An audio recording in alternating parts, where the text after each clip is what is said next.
how the rate of change is affecting our lives, how the rate of change is involved in our daily life. So far, we have already discussed many examples, and still in this today's lecture, we are still going to do some further examples, and also we will talk about the relative change. Like if there are two quantities changing at the same time, and we want to know, and one of them is difficult to calculate, but the other one is easy to calculate, and I want to calculate the difficult quantity using the quantity which is easier for me. So this is called the related rates, relative rate of change, all these terms similar.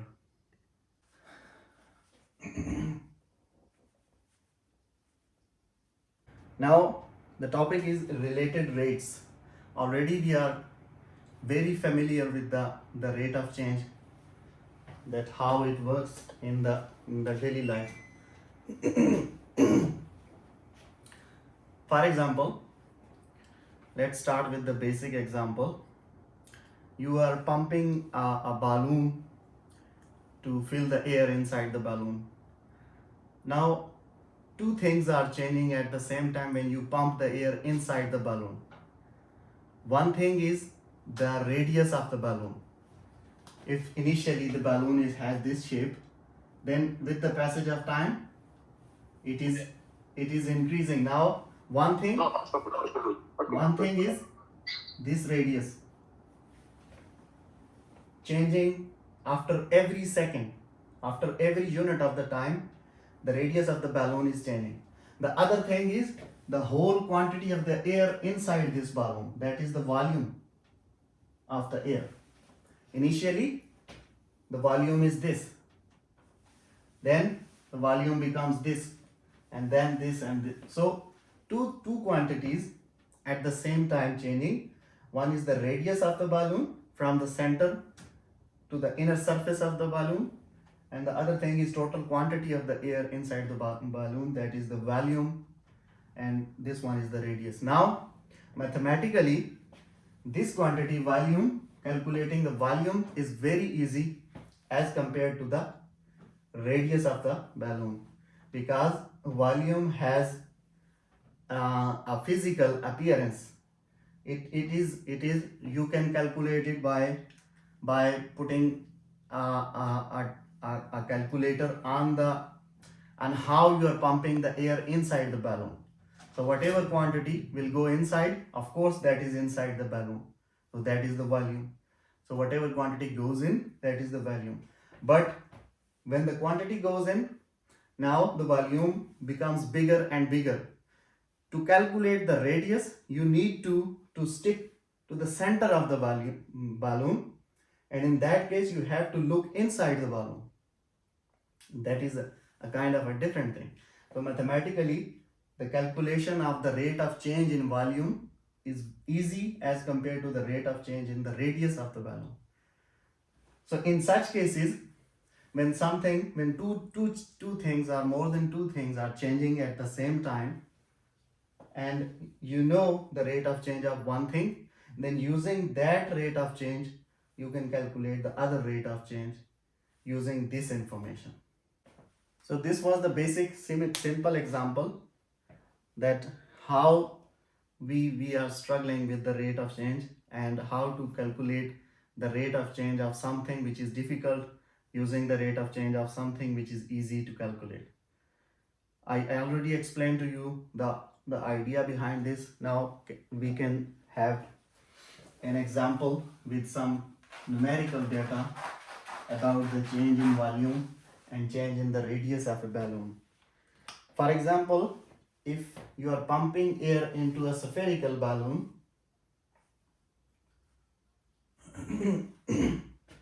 the term spherical is important. You can see there are balloons of different shapes. Some balloons are, when you pump air inside the balloon, they get the shape increasing with the length, but the round is remains constant. The length increases. Some balloons, they are in a circle and the circle is increasing, so they keep this shape. Some balloons after pumping air, they keep this kind of shape. So these two things are also important, that how the balloon will increase in size when you will pump air. We are considering that it will increase in size like this. It's a spherical shape. And air is pumped into spherical balloon. Volume increases at a rate of 100 centimeter cube per second. The rate of change of volume is 100 centimeter cube per second. If diameter is 50 centimeter, let's suppose D, the diameter is 50 centimeter. Diameter of what? What is diameter? Diameter is actually the total length, this thing from here to here. This is the diameter. If the diameter is 50 centimeter, how fast is the rate of change of the radius of the balloon? He is asking me that how fast is the rate of change in this thing, the radius. Information about the rate of change in the quantity of the volume is given to me. Information about the diameter is given to me. And the question is that how this radius, which is initially suppose this, and it is increasing with the passage of time like this, how this is increasing with the passage of time. So you have to tell. Now you know that the rate of change of volume simply means that the derivative of the volume, dV by dt, because the things are changing with the passage of time. So dV by dt is 100 centimeter cube per second.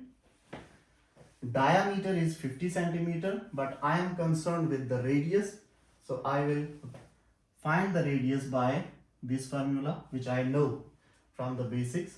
So it is, if it is 50, then it is 25 centimeter. So the radius is 25 centimeter at some point t, at some time t. The question is that what is the rate of change of radius according to the time? We need to find dr by dt. If you go back to the chain rule, you know that dv by dt can be written as dv by dr, dr by dt. These two things are related to each other. So why I need to use the chain rule? Because I am concerned with this quantity. I need to find this quantity. So using the chain rule, I can have an expression which involves this quantity. Now for this quantity, I need a derivative of the volume with respect to the radius r. It means I need an expression for volume which involves a variable r, so that I can differentiate it and then put it here. Now this is equation 1, and from some previous knowledge, I know that the volume of a spherical shape is it is like the formula given, you do not need to prove it, 4 by 3 pi r cube. This formula, maybe you have seen these formulas in the first or second chapter. There is a table of the formulas, these basic formulas, that what is the area of a square, what is the area of a rectangle, what is the volume of a circle, what is the volume of a things like that. So volume of a sphere having a balloon shape is 4 by 3 pi r cube. Now this I am using from previous information. This thing is not given to me. But in general, when a question is asked, sometimes if the teacher is generous enough, he will give you this information that the volume is related with the radius using this formula. Sometimes they don't give it, so they expect that you already know this relationship. So now in this relationship, I can see volume and radius are linked. So it means I can take the derivative of volume with respect to r. If I take the derivative of volume with respect to r, because I need it in this expression, which will give me ultimately dr by dt. If you take the derivative, it becomes dv by dr according to r. It is 3 and 3, this 3 will cancel, it will become 4 pi r square, right? Is this okay? Right, correct or not? Yes. So now I have dv by dr, this expression, now I can use it here. If I go back, in this expression now, you can see, you have this thing, dv by dt, dv by dr I have here, and dr by dt I don't know. So from this equation I can write dr by dt is equal to what? dr by dt is equal to dv by dt whole divided by this quantity dv by dr.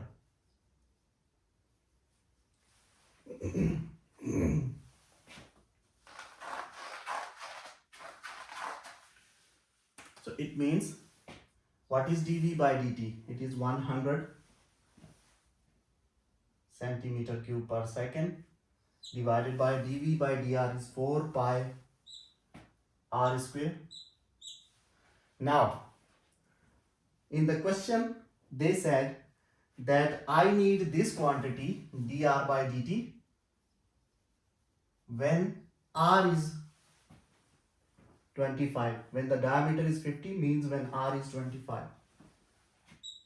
So I can plug in the value of r in this formula.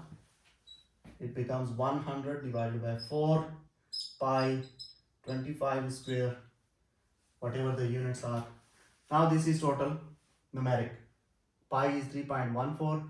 Multiply them together and you will get the answer 0.0127.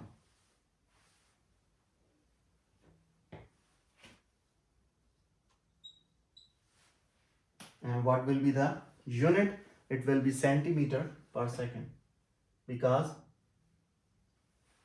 the actual things are coming in centimeters.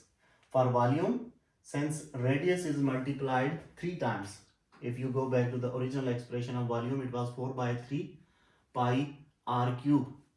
So this r cube actually placed here centimeter cube, but for the radius, the only thing is measured in centimeter, and the change of radius, it will be measured in centimeter per second.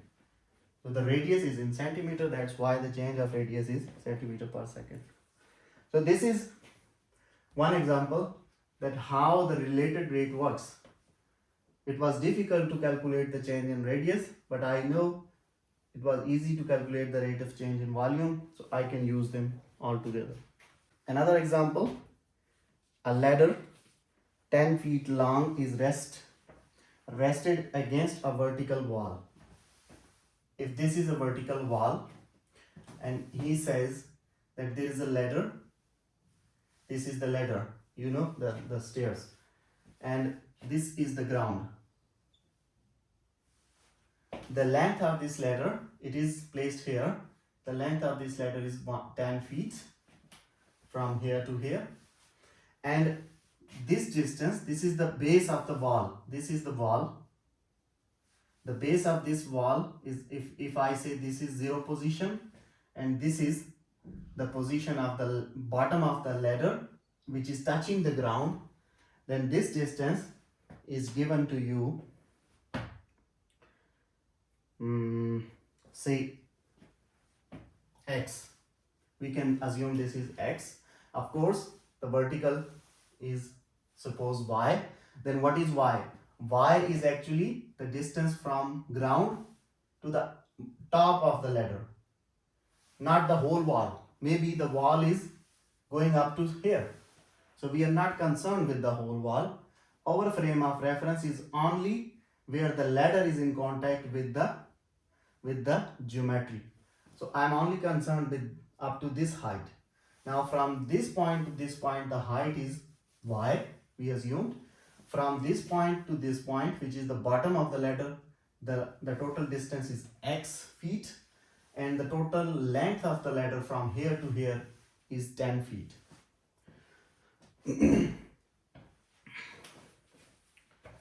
The question is,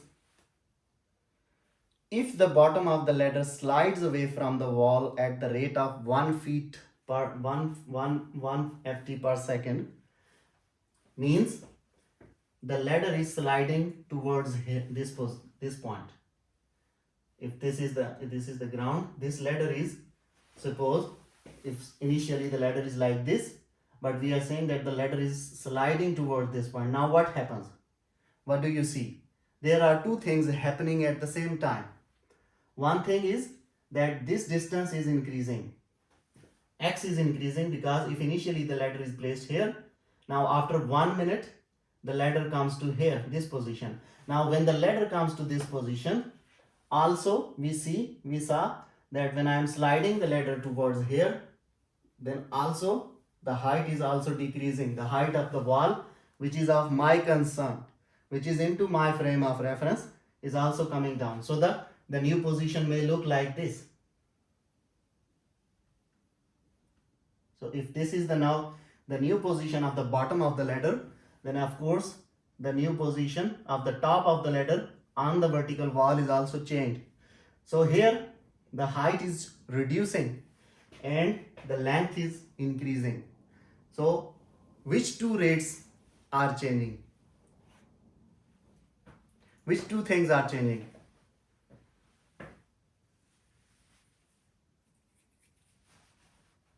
Can you tell me? No idea. Why no idea?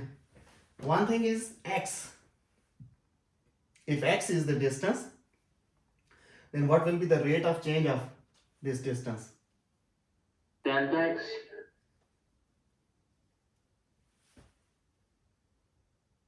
Oh, okay. The distance is changing with respect to time.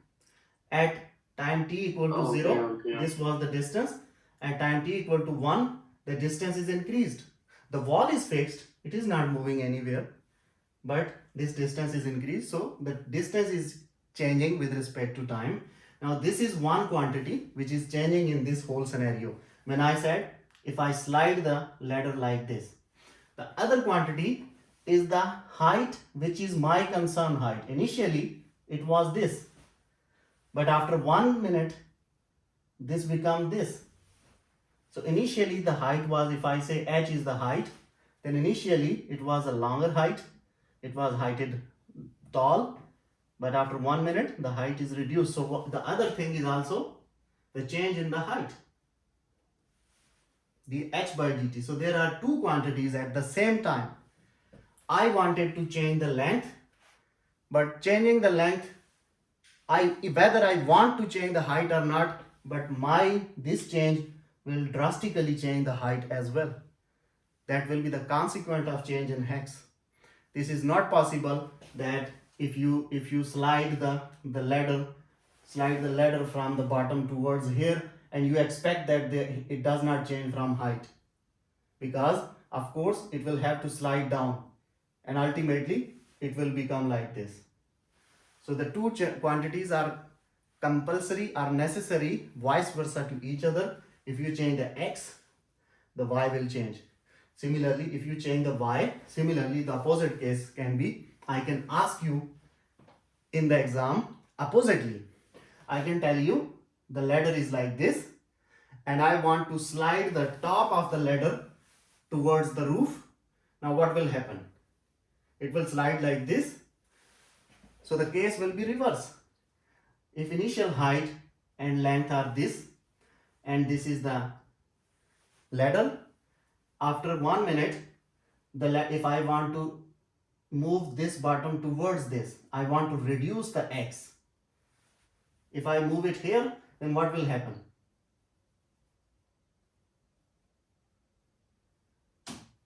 Now in this case, the height will increase.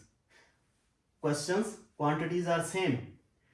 On the horizontal, the change is dx by dt. On the vertical, the change is dh by dt.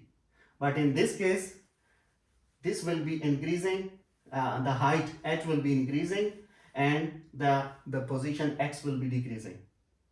So if I expect you to solve a question opposite to this scenario, then don't disappoint me. You just have to apply the same things, but the information, the data is different. The similar question, you will deal with it. So those two, that's why I'm saying vice versa. These two things are interlinked with each other. If you will change the x, it will change the height. If you want to change the height, it will change the x. So if here I'm saying I want to change x and want to know what is the change in height. In exam, I can ask, again I'm telling you that if I am changing the height, I want to know what is the change in x. Same method, similar approach, but just the answer will be, the numerics will be different. Okay? Anyways, let's come back to the numerical data.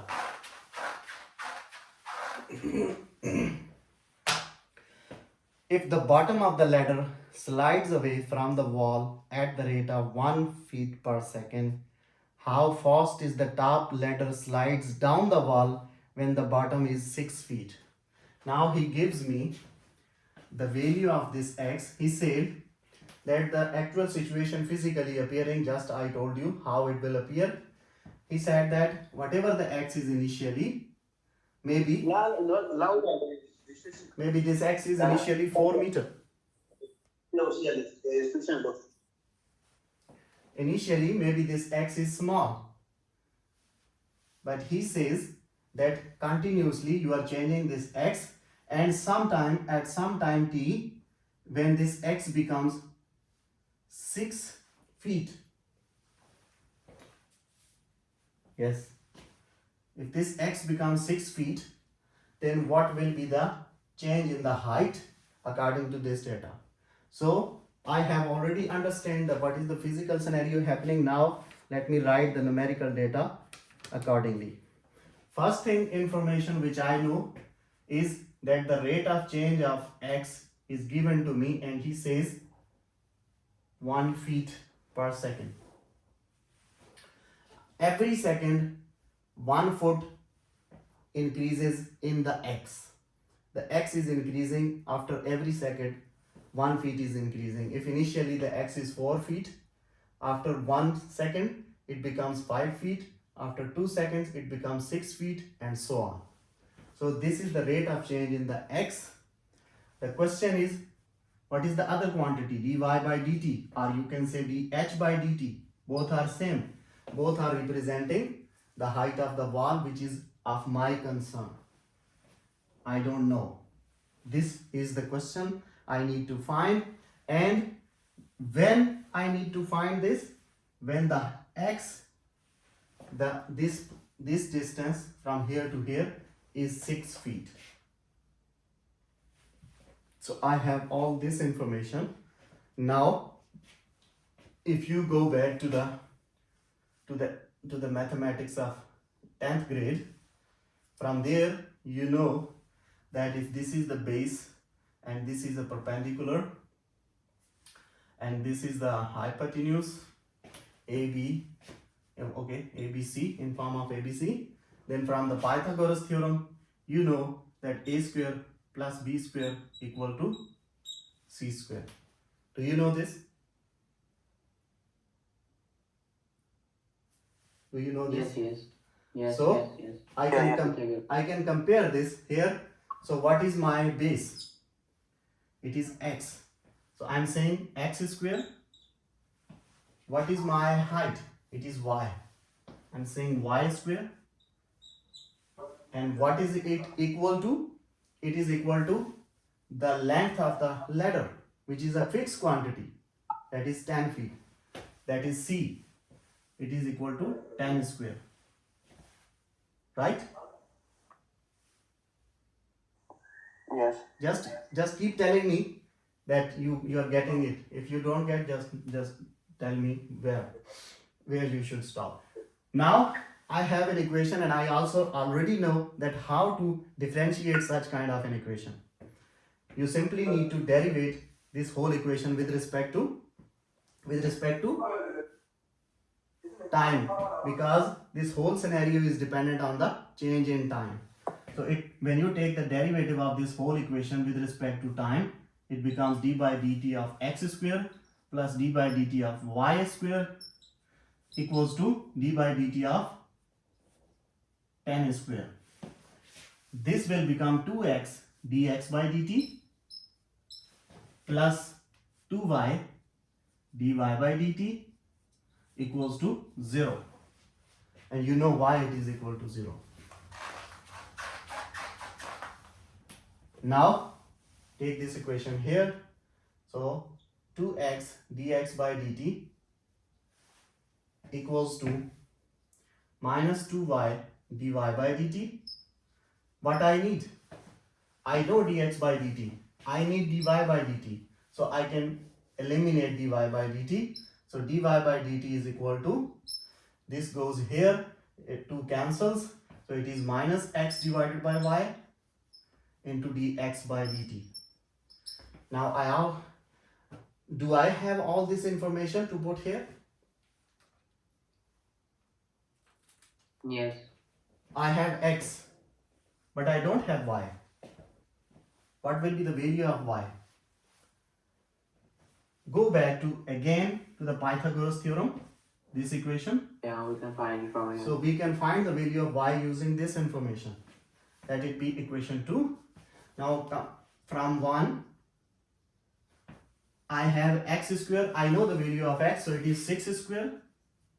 Plus, I don't know y, so it is y square equals to 100. And this gives me y square is equal to 100 minus 36. That is 64. And this gives me y is equal to 8. So now I have all the information to put into this equation.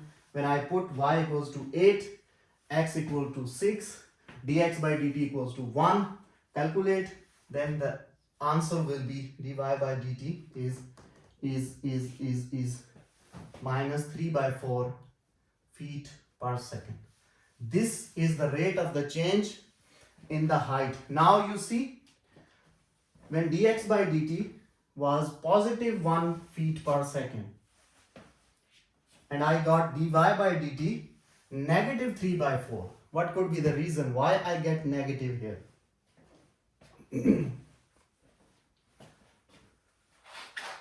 Can you tell me? What again? They gave me dx by dt, the value of dx by dt given to me in the question was positive 1 feet per second. Means after every second there is positive 1 unit increase in the x. But when I calculated using all the information, I calculated dy by dt, it is negative 3 by 4 feet per second. Both are in the feet per second. This quantity was positive. Why this is negative?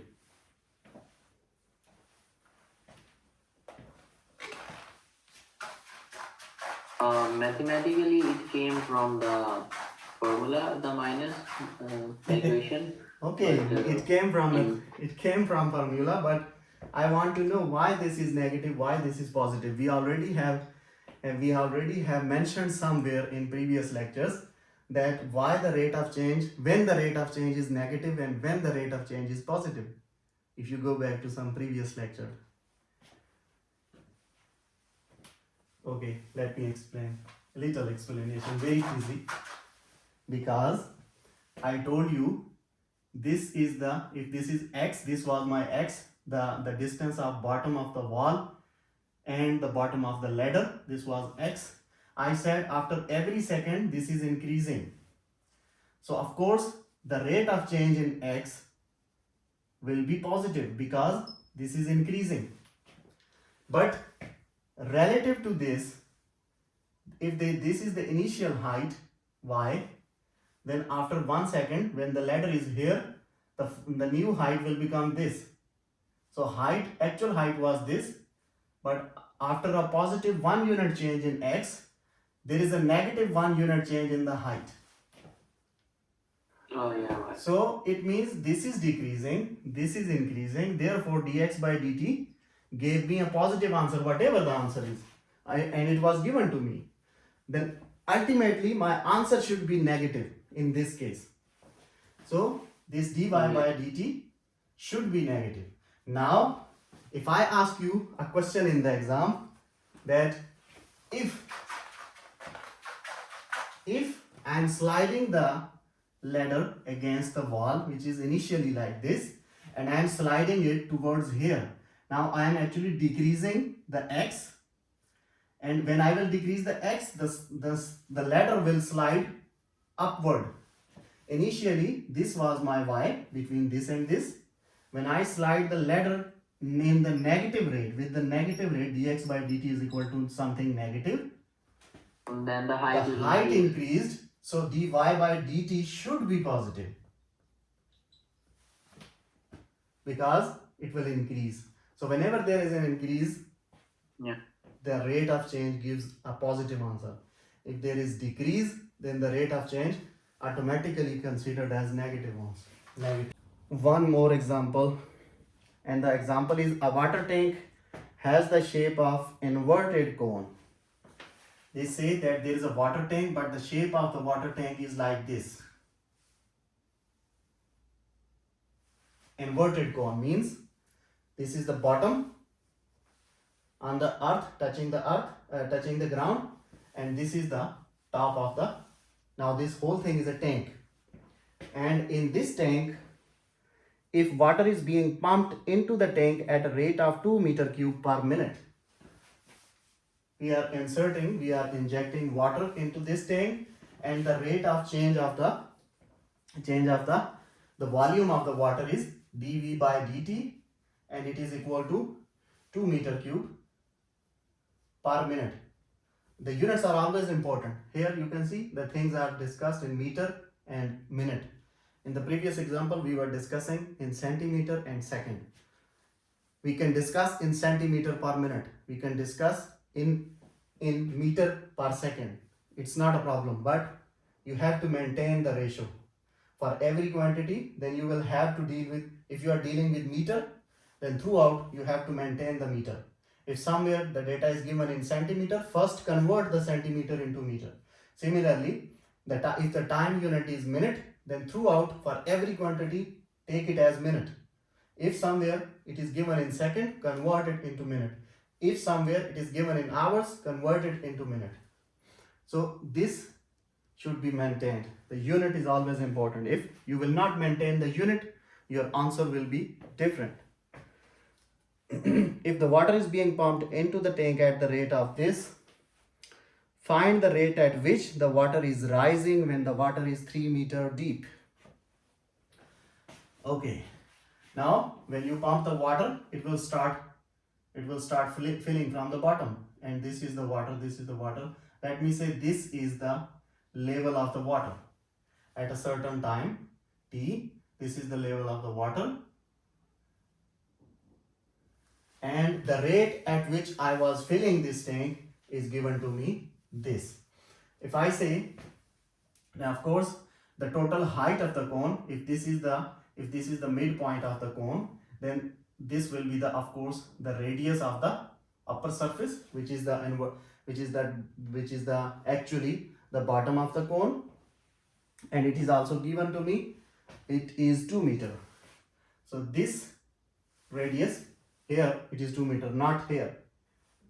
Here in the question they have written that the base radius of the cone is 2 meter. In physical appearance, a cone is, the base is on ground and then it appears like this. Actual appearance of a cone is like this, but they said I have inverted this cone into this position, and I made a hole here and I am filling this cone. So this is an inverted cone. The original position of the cone is this, and this is called the base of a cone. The radius is 2 meter given to me, but they mentioned specifically that in an inverted cone I want to fill the water. So inverted means you convert this and this. And now one thing is the radius of the base of the cone. Another thing, if this is the level of the water, of course it is a flat round shape, then of course there is a radius r, and if this is the radius of the surface of the water, this is the radius of the base of the cone, and this is some height. If I say this is h, and this is also some height, which is the total length of the cone, and this total length of the cone is given to me, it is 4 meter. Okay, so this is the all the information which we have. dV by dt is 2 meter cube per minute. The question is, if this is total height and this is the height of the water, so which two quantities are changing? Can you tell me?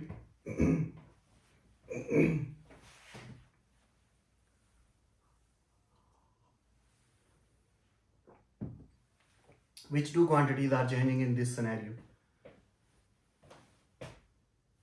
Radius and height. One quantity is written here.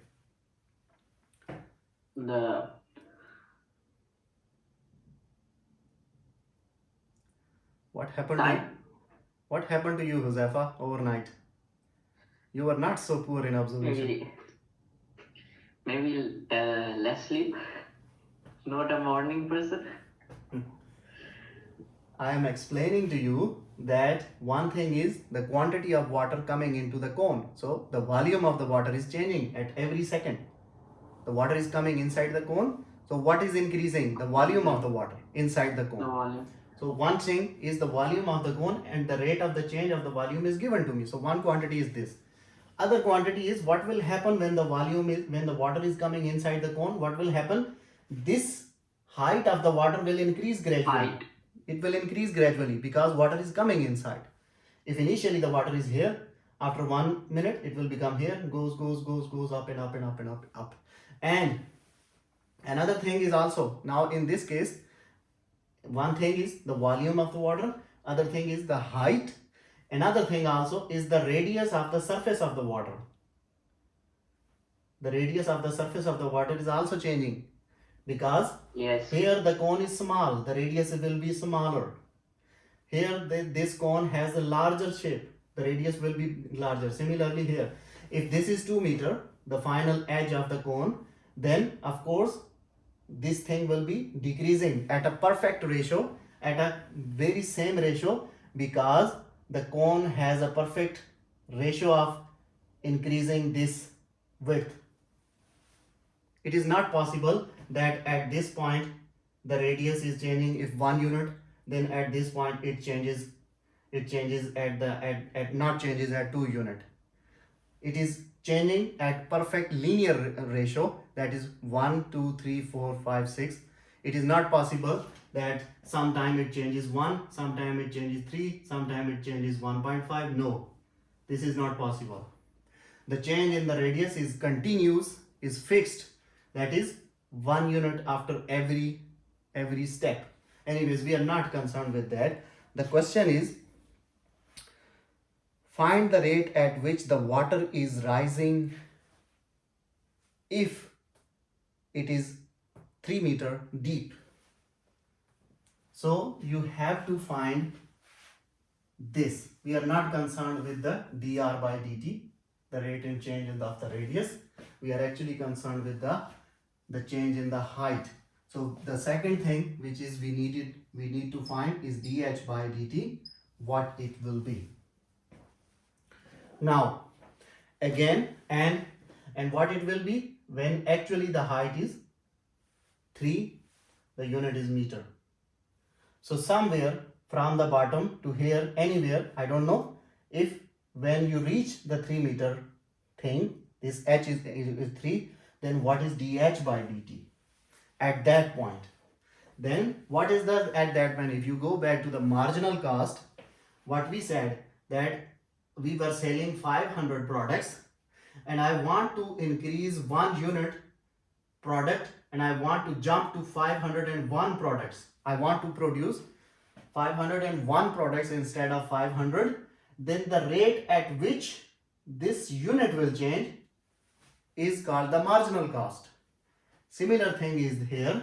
if sometime I am standing at 3 meter, now I want to change 1 unit from this point to the next point in the height. That thing is called dH by dt. That is called the marginal change in the height. 1 unit, one single step from the position 1 to position 2. Just compare it with the marginal cost. So I want to change that. If I am standing at the height 3, which is the height of the water, and I want to change from 3 to the very next point, then what will be the rate of change? That is dH by dt. Now, to link this again, I will need the chain rule, because this thing is not like a triangle, not like I cannot involve the Pythagoras theorem here, and instead of that, I know that volume, radius, height, these things are interlinked with some formulas which are already available in the literature. So I can use my previous knowledge to you here. The volume of a shape which is of this kind, volume of a cone, it is the formula for volume of a cone is given to you 1 by 3 pi r square h. Now you can see, now look at in this formula. What I told you, there are actually 3 quantities which are changing, which are interlinked to each other. Any one of them will change, the other 2 quantities will change. I told you, one thing is the height of the water changing, other thing is the radius of the surface of the water is changing. At every next point, the radius will be larger. And the other thing, the third one is the total volume of the water. Volume. Now in the formula, you can see that relationship. Why they involve radius? Why they involve height? Because 3 quantities are actually responsible for this whole frame of reference, for this whole scenario. In the case of, in the previous example, we saw that the volume was equal to 4 by 3 pi r cube. We saw that the volume was responsible to some constant into the change in radius. So only 2 quantities were responsible to change each other. But in this case, when you are filling it with the water, 3 quantities are actually interlinked with each other. Any one of them changes, the other 2 will change. All 3 are responsible. Now, at a certain point, when you are talking about 3 meter, then it means the radius at 3 meter is fixed. Now you can manipulate the radius, because I am not concerned with the radius. I told you in the case of Newton's cooling law that you can the surrounding temperature, if you go back, we said that the surrounding temperature will remain constant. So I fixed it 44 and we didn't worried about it. So here in this case, I told you I'm not worried about the radius. At 3 meter, I say this is a fixed quantity. So I am only worried about the height and the volume. Anyways, in this equation, now look here. I already told you that the radius of the cone, every unit is changing with a perfect ratio. With 1, 2, 3, 4, with a perfect ratio, not randomly. So if this is the radius and yes, if this is the bigger radius and this is the smaller radius, let me shape it here again.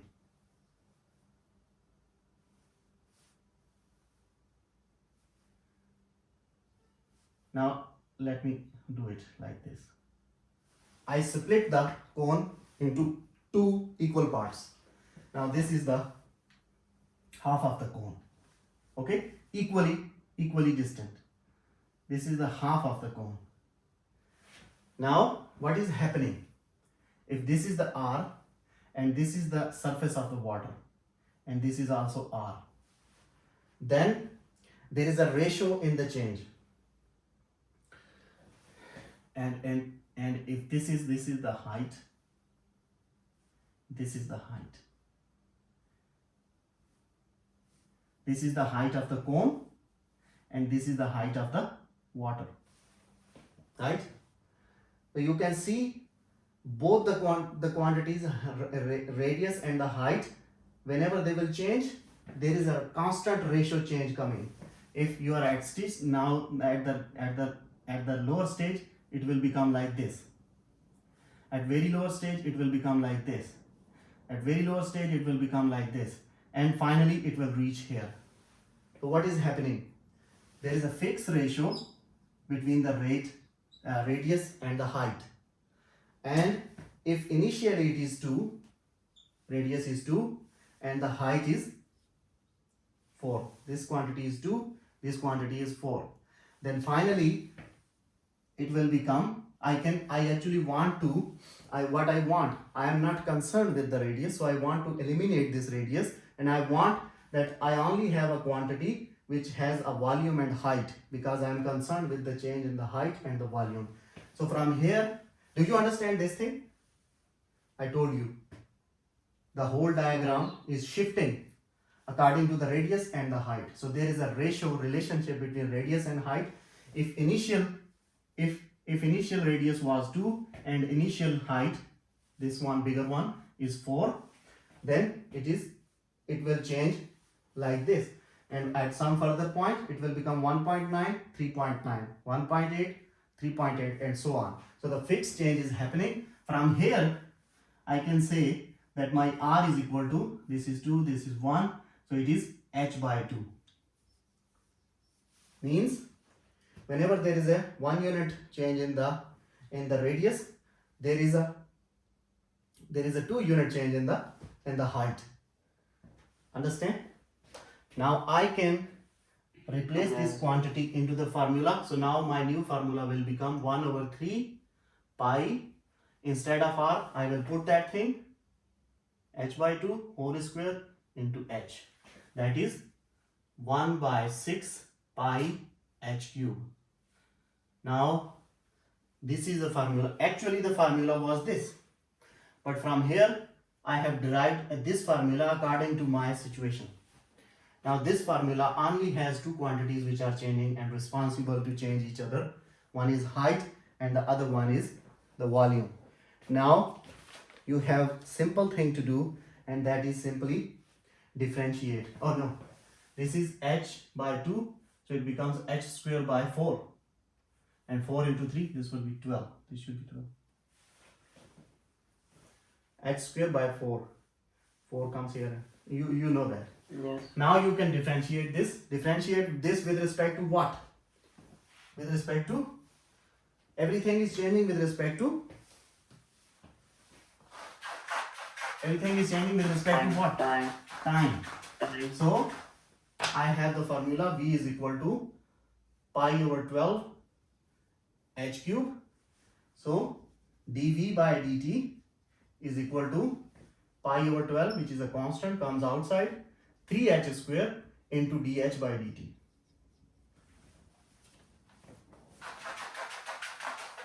And from here I needed dH by dt. I can eliminate, the other things goes there. It becomes 12 divided by 3 pi h square into dV by dt. Now I have all these values. I have dV by dt is 12 divided by 3. I know the value of pi, and h was given to me when they said when h is 3. This was given to me. So it is 3 and dV by dt is 2. Do the multiplication, do it. That is the rate of change of height when you are standing at the height 3. From the bottom to the top, if you are standing at this height. From this point to the very next point, the height of the water will change at this rate. Okay? Yeah. So from these examples, what do you understand? That how to solve this kind of problems?